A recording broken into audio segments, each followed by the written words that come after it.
Welcome once again to another edition of Quick Trivia with Mike. It's that weekly game show right here on ECTV where we test your knowledge of trivia. Sometimes it's a little bit older facts, sometimes it's contemporary. Hopefully it's always a lot of fun for you. I'm your host and quizmaster, Mike Brever. You know, we always begin by going through 3 questions that we gave you last week, and we give you the answers. We then move on to 3 new questions for the week. Last week, as you know, we focused a little bit on holiday themes. We're continuing that today with 3 more holiday questions. And I'll tell you, next week we're going to diversify our holiday themes a little bit. We'll have a little bit of an offering regarding Hanukkah and Kwanzaa as well. So tune in for that as well. But right now, let's get right into it, shall we? Let's take a look at the questions that we offered you last week. We started by telling you a little bit about Charlemagne. Lived about 800 AD. He was the ruler of France. Charlemagne, literally Charles the Great.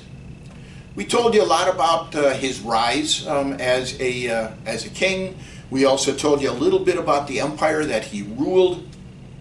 We told you that there was a significant connection between him and a contemporary actor by the name of Richard Boone. Let's take a look at that, shall we? Richard Boone starred in a television drama, also a radio drama by the same name, Have Gun Will Travel. It was an American Western series that was produced and originally broadcast by CBS on both television and radio from 1957 through 1963. The television version of the series was rated number 3 or number 4 in the Nielsen ratings every year of its first 4 seasons. And it is one of the few shows in television history to spawn a successful radio version. As you know, we've talked about this many times. Radio tended to create new television shows. But this was one in reverse. The television show was so successful, they created a radio version of it as well. The radio series debuted on November 23rd, 1958, more than a year after the premiere of its television counterpart. The series, of course, followed the adventures of a man calling himself Paladin, played by Richard Boone on television and voiced by John Daner on radio. Taking his name from the foremost knights in Charlemagne's court. Charlemagne's court, the knights, were called Paladin. Kind of like King Arthur had his Knights of the Round Table, Charlemagne had his Paladin. Richard Boone, of course, in the television series was a gentleman investigator, a gunfighter who traveled the Old West as a mercenary for people who would hire him to solve their problems. That's the connection between Richard Boone and Charlemagne. The television series called Paladin, and of course, Charlemagne's cadre of knights around him, which were called Paladin as well. That was the answer to question number 1. Of course, the connection to Christmas. Charlemagne was crowned emperor of the Holy Roman Empire on Christmas Day in the year 800. That was question number 1.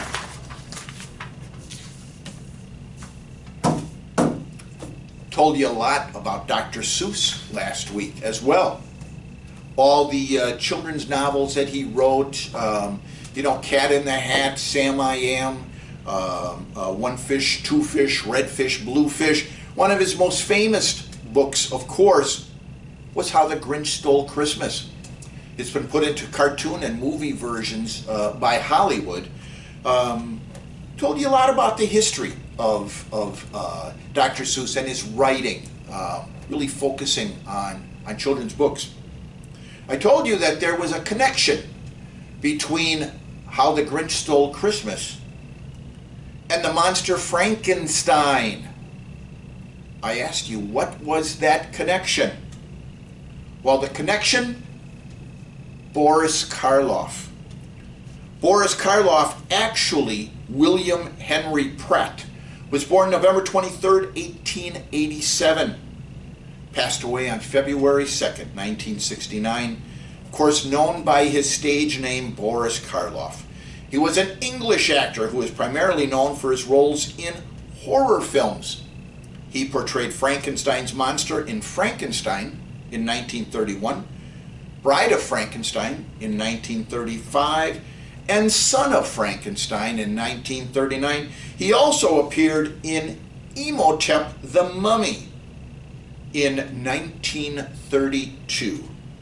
In non-horror roles, he's best known to modern audiences for narrating and as the voice of the Grinch in the animated television special of Dr. Seuss's How the Grinch Stole Christmas, which actually was done in 1966. For his contribution to film and television, Karloff was awarded 2 stars on the Hollywood Walk of Fame. Boris Karloff always was very concerned about the fact that his early roles in horror films, he thought typecast him. And you know, many people think that there's a lot of validity to that, but he really did a wonderful job as the voice of the Grinch in the animated version of How the Grinch Stole Christmas, and of course as the narrator. Many of you have heard it, never even knew that it was also the voice of Frankenstein. We also talked a little bit about Bing Crosby last week. We talked about the fact that loosely Bing Crosby did 2 holiday films which also had sequels. And I asked you, what were those 2 sets of holiday films that resulted in sequels?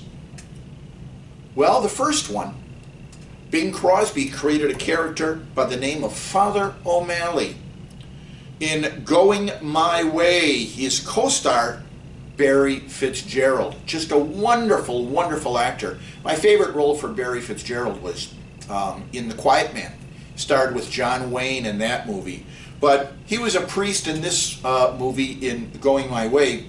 He was the pastor of a parish that was slowly slipping into insolvency because the pastor just couldn't keep up with the times anymore. Bing Crosby comes, saves the parish, turns everything around. The pastor is years younger by the end of the movie. One of my favorite songs was also in this movie. Tooralooraloora, tooralooralai.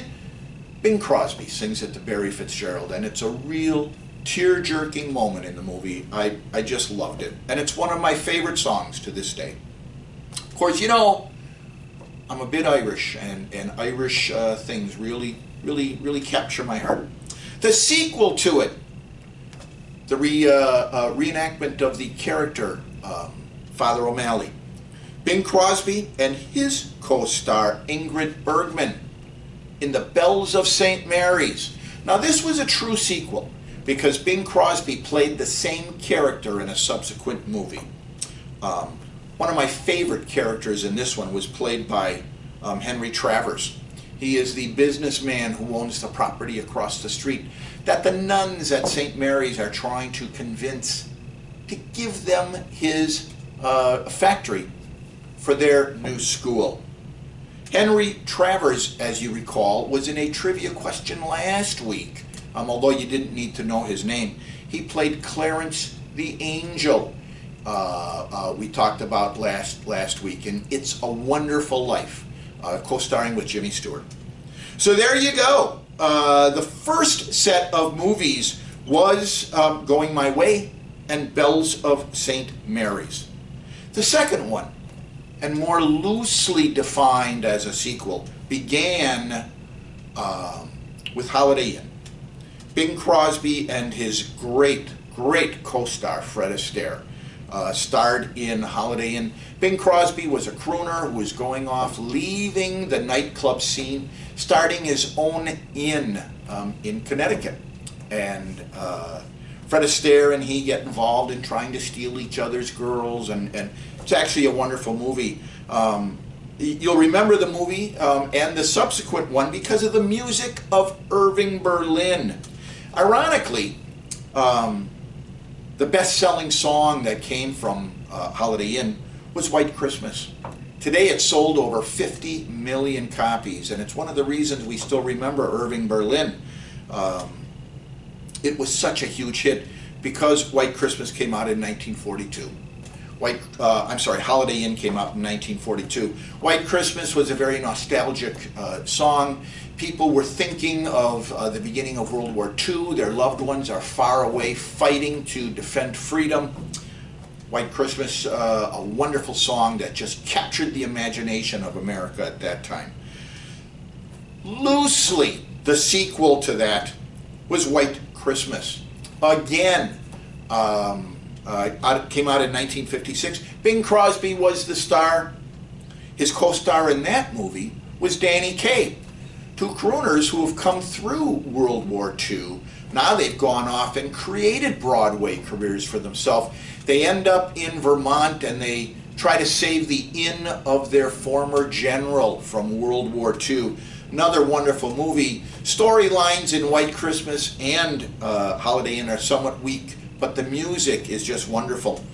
Ironically, Irving Berlin never thought White Christmas was going to be the big hit from those two movies. If you remember, there was a Valentine's Day song in Holiday Inn, "Be Careful, It's My Heart." That's the song that Irving Berlin thought was going to be a huge hit. Now I know White Christmas is only loosely defined as a sequel. Different characters. The only thing that makes it a sequel is the music, and of course the lead actor, Bing Crosby. One of our players, Kelvin Schrader, pointed out to me that if you look it up, people will tell you that White Christmas is not a sequel to Holiday Inn. But I said anecdotally and loosely defined in my question, so that was the actual answer. It was Holiday Inn and White Christmas. Kelvin, of course, was kind of right, but actually not right. So Kelvin, as you can guess now, because of that, isn't our winner this week. As you know, if two or more of our players get the same number of questions correct, we have a tiebreaker. The tiebreaker is the bumper music. I hope you were paying attention at the beginning of the show. The music that we played is unidentified. We'll play another snippet of it at the end of the show. Pay attention very closely then.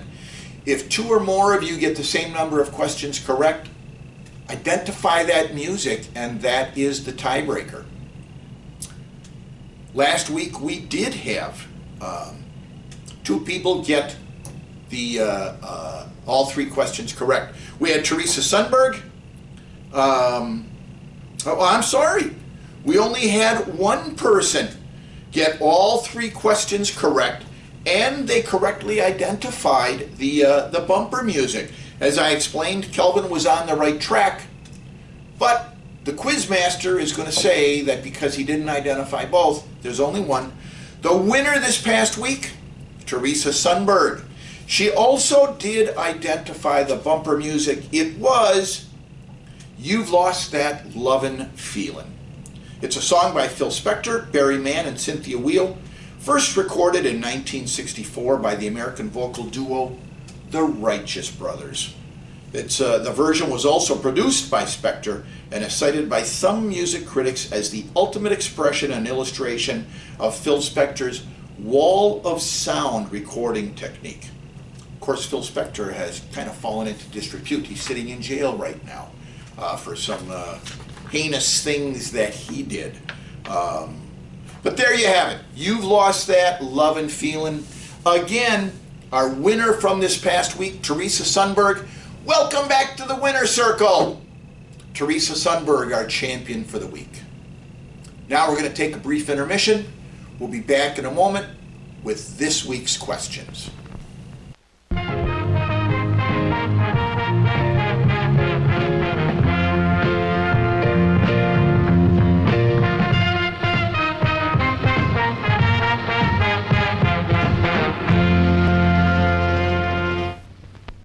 Marshal, he just dug up the bank. He's headed for Deadwood. You'll never get away with this, Slippery Sam.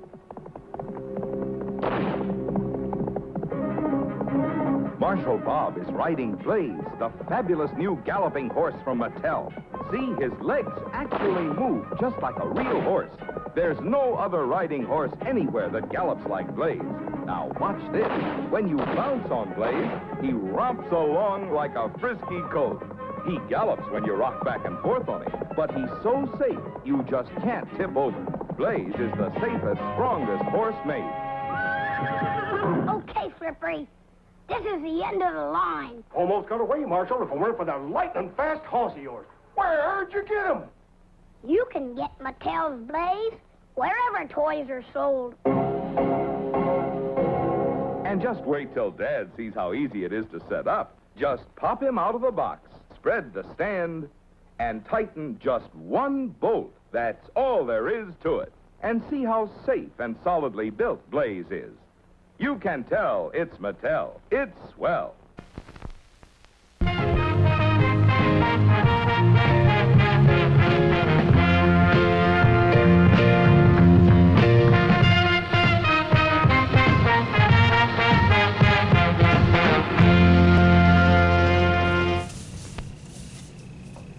Hey, welcome back to the second half. You already know that Teresa Sundberg was our winner this past week. We've got a new set of questions. Hopefully we'll be identifying a new winner for the coming week. As I said, the questions this week tend to focus on holiday themes. Let's get right into it, shall we? Our first question deals with Theodore Roosevelt.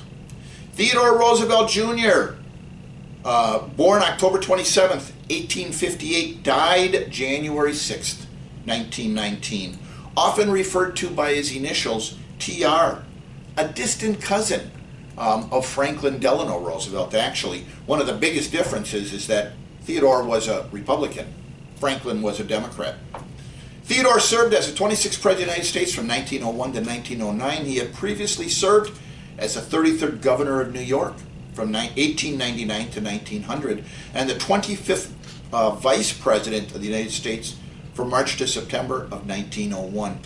He actually emerged as the leader of the Republican Party and became a driving force for the antitrust policy while supporting progressive era policies in the early 20th century. His face is actually depicted on Mount Rushmore alongside George Washington, Thomas Jefferson, and Abraham Lincoln. Roosevelt first took office as vice president in 1901, March. He assumed the presidency at the age of 42 after McKinley was assassinated in September. So from March to September, Roosevelt is vice president. He becomes president upon the assassination of McKinley in September. He remains the youngest person to become the president of the United States. Roosevelt was a leader of the progressive movement. He championed the Square Deal, which focused on domestic policies, promising the average citizen fairness, the breaking of trust, the regulation of railroads, and pure food and drugs. In terms of international relations, he focused on Central America, and he actually began construction of the Panama Canal. His successful efforts to broker an end of the Russo-Japanese War won him the Nobel Peace Prize in 1906. Towards the end of his presidency, he was grooming his close friend William Howard Taft to succeed him in the 1908 presidential election. That did in fact happen. However, Roosevelt grew frustrated with Taft's brand of conservatism and tried to regain the presidency in 1912. He failed to win the Republican nomination, walked out of the convention, and founded the Bull Moose Party, which called for wide-ranging progressive reforms. He did in fact run in the election of 1912 on the Bull Moose ticket.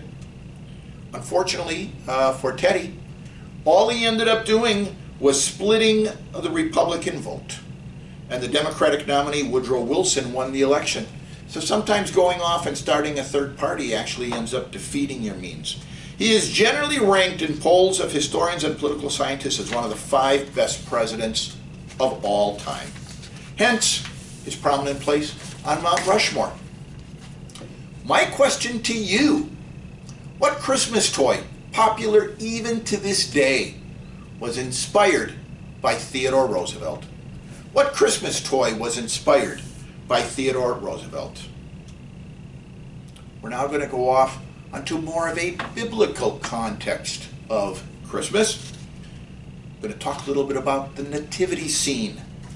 In Christian tradition, a nativity scene, also known as a manger scene, a crib scene, a creche, or in Italian, a presepio, is the special exhibition, particularly during the Christmas season, of art objects representing the birth of Jesus. The term nativity scene may be used of any representation of the very common subject of the nativity Jesus in art, of the nativity of Jesus in art. It has a more specialized sense referring to seasonal displays, of course, to remind people of the story of Jesus' birth.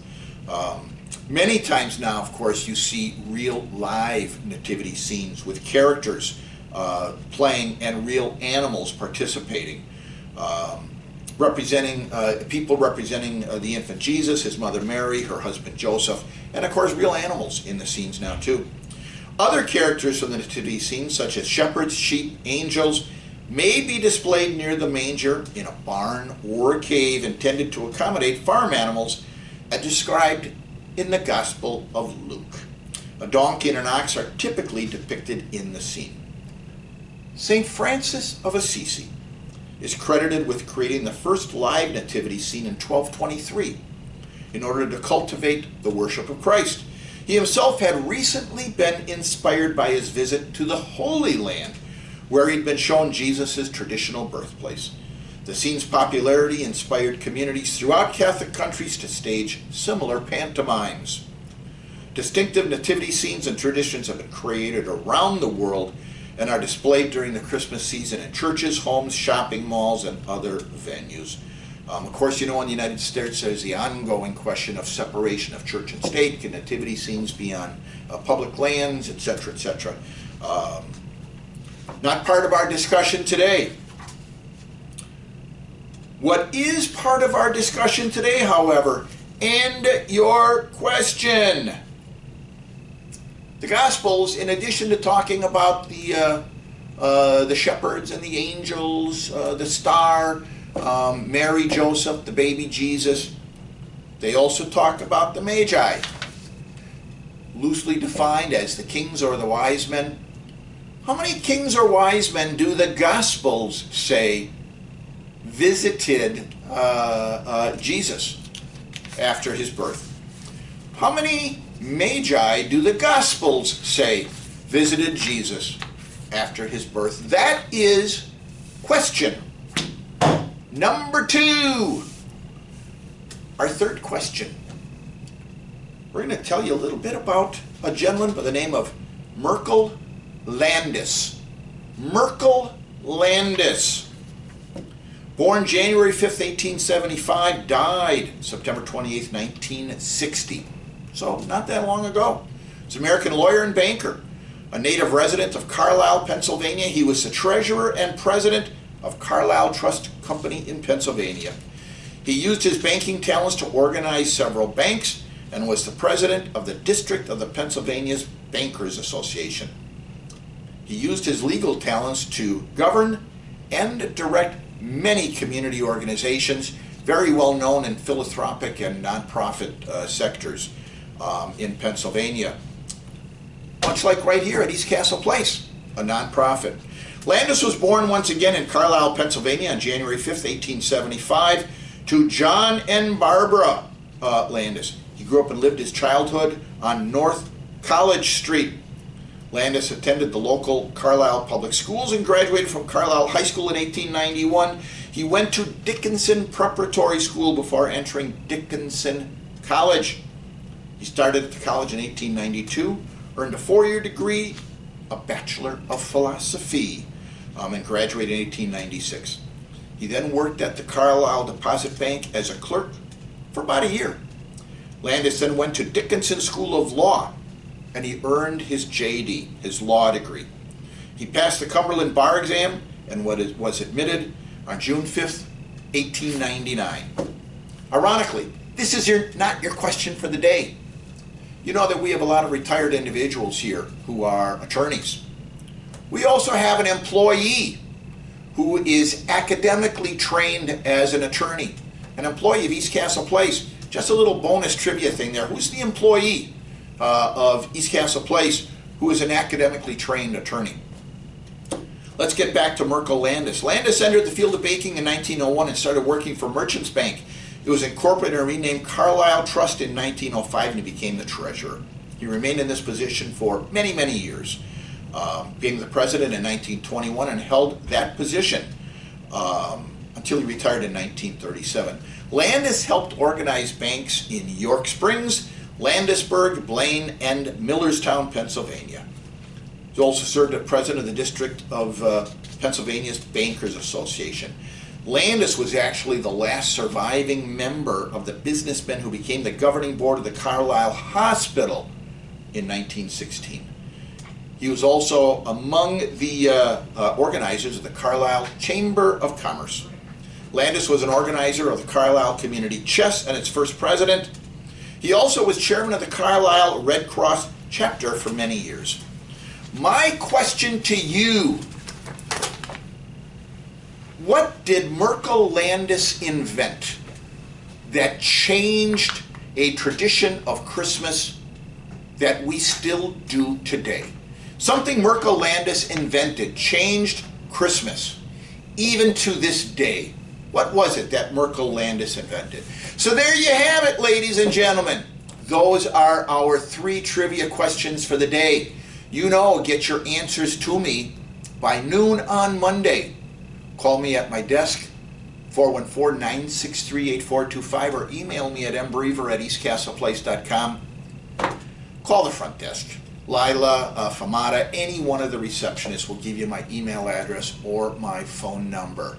Or you can write your answers down, slide them under my office door, or ask the receptionist to put it in my mailbox behind the reception desk. I'll get them. I'll have them before noon on Monday. Maybe you will be the winner and enter the champion circle for the coming week. Again, identify that bumper music as a tiebreaker as well. As always, I want to thank the management of ECTV, our general manager Tyler Gudex, our executive producer Laura Wengler, my producer and cameraman Scott McFerrin, and my artistic director Cooper Ledvina. Scott and Cooper actually do a lot more behind the scenes than you know. If there's anything you enjoy about this show, they probably played a direct hand in it. That's our show for this week. I hope you enjoyed the trivia that we offered for you. I'm your host and the quiz master, Mike Brever. Until we get together next week, I ask you all to please be safe, be smart, and be patient. We will all be together soon enough to enjoy that wonderful East Castle Place hospitality. That's all for now, folks. So long, and I'll see you next week.